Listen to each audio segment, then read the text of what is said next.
Hi, this is Jeff Van Patten with the Star-Herald. I'm speaking today with Coach Joshua Dean with Hemingford High School. I've heard you got a little bit of an interesting story. Somebody was saying you were a physician's assistant before you got into teaching. Is that correct? That's correct. Yeah, I worked as a physician assistant at Gearing Family Practice through Regional West. I worked there for a year. And then what kind of got you interested in getting into teaching, into a coaching career? For me, well, first off, I really do think the physician assistant profession is a really great profession. I have nothing against the profession or anything like that. Nothing against medicine. It's a very important profession. I think physician assistants really meet a huge need, especially in rural areas where we sometimes don't get as many physicians. Physician assistants are trained very well in the medical practice so that they can treat people in the rural areas, in all areas, really.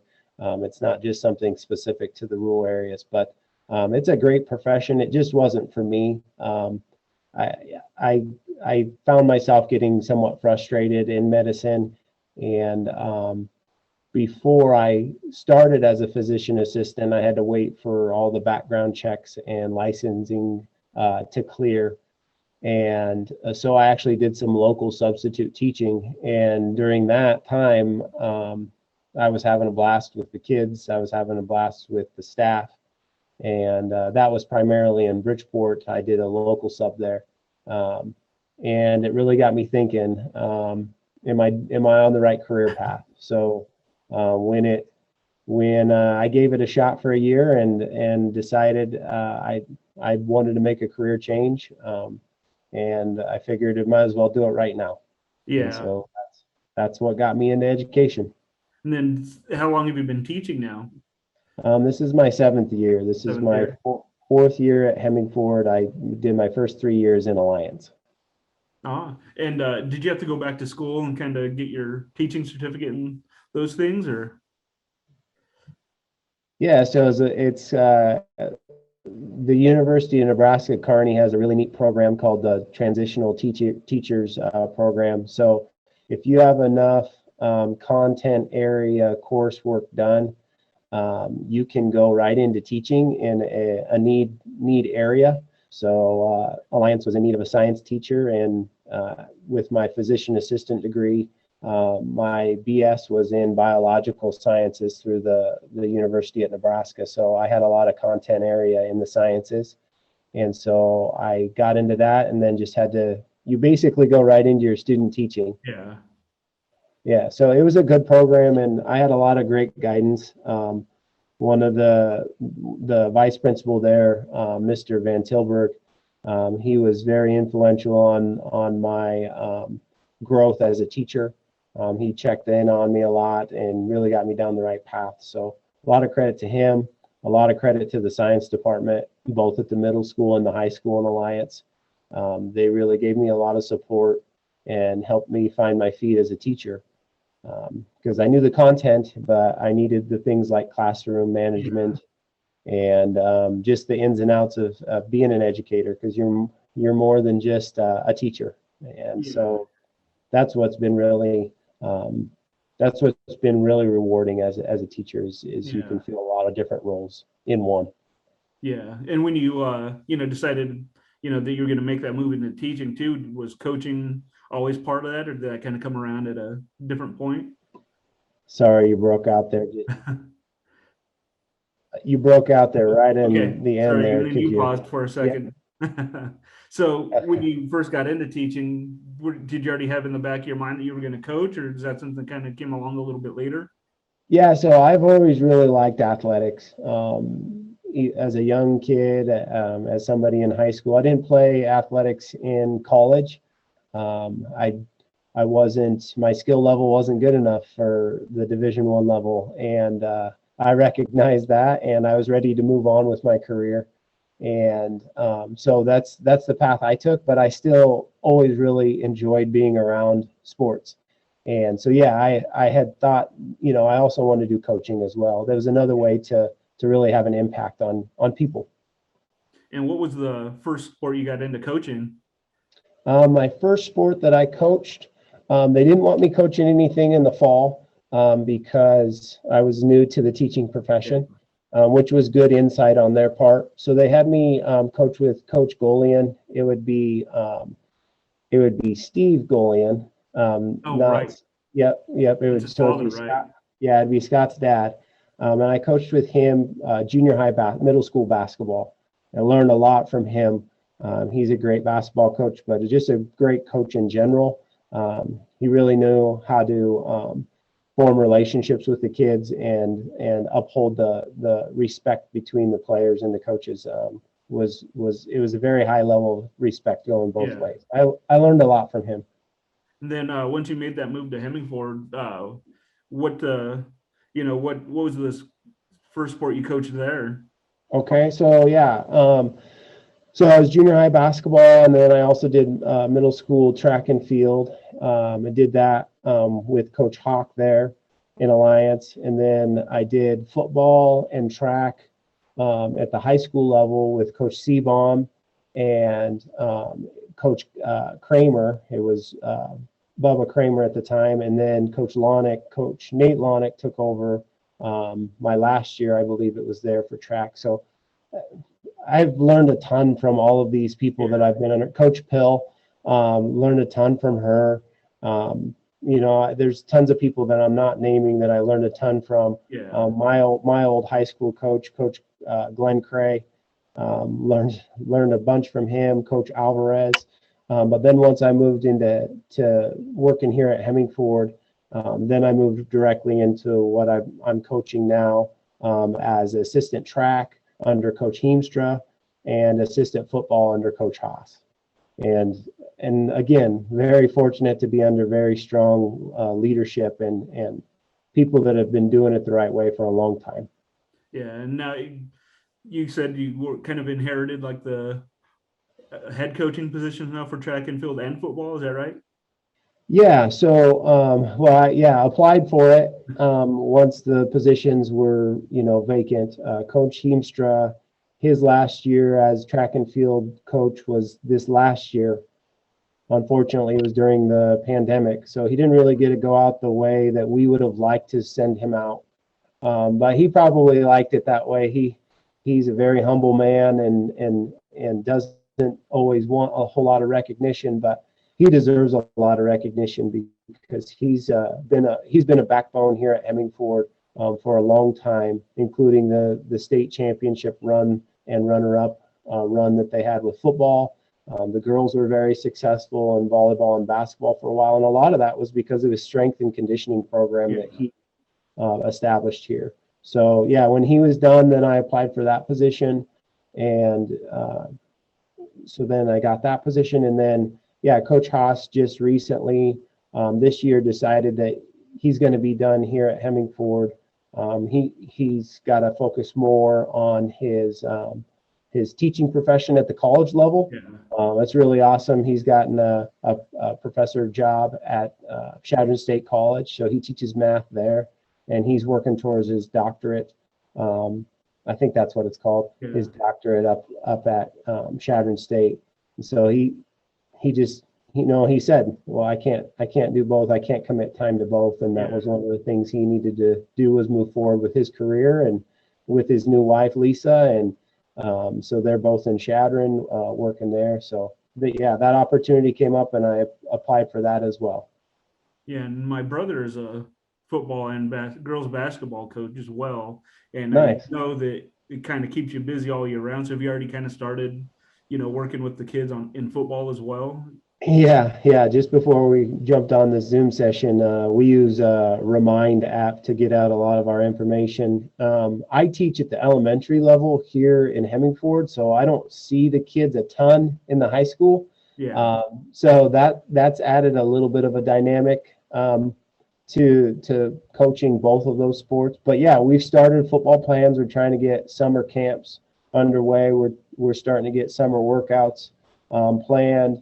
We're working together also with the basketball and wrestling staff as well, volleyball. We're all trying to work together because we want to get the kids rolling into the summer the right way and get us rolling into the next year the right way. It takes time to be good.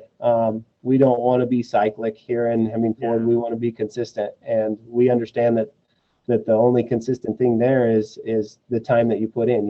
We have to put in time.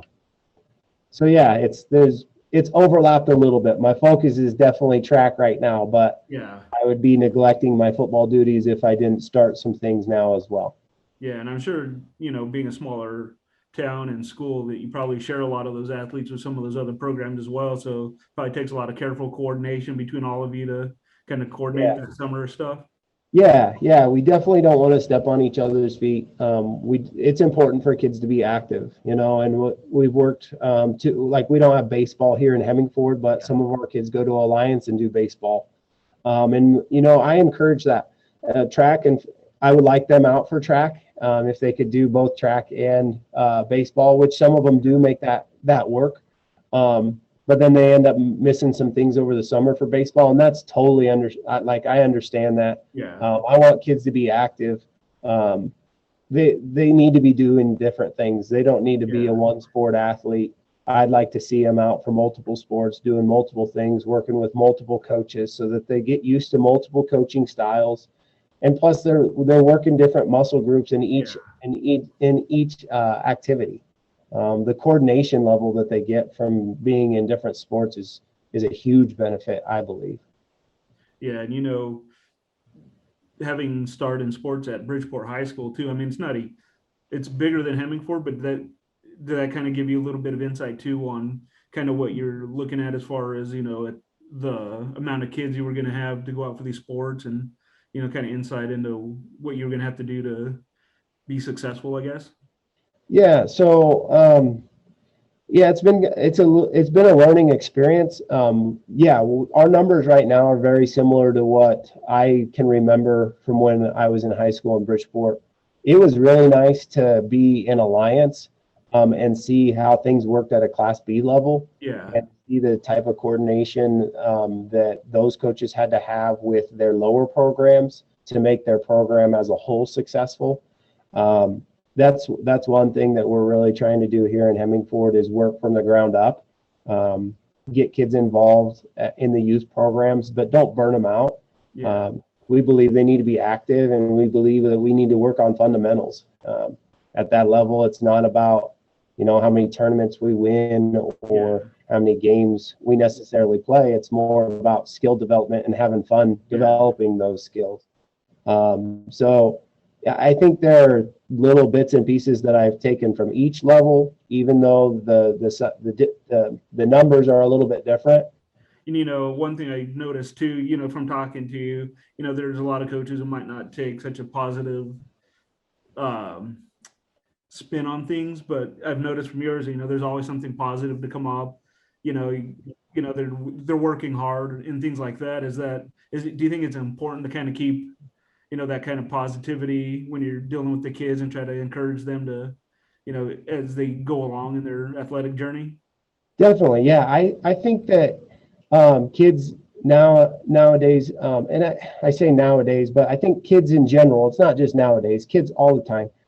A lot of the times it's hard for them to focus on things that are a couple years down the road. Yeah.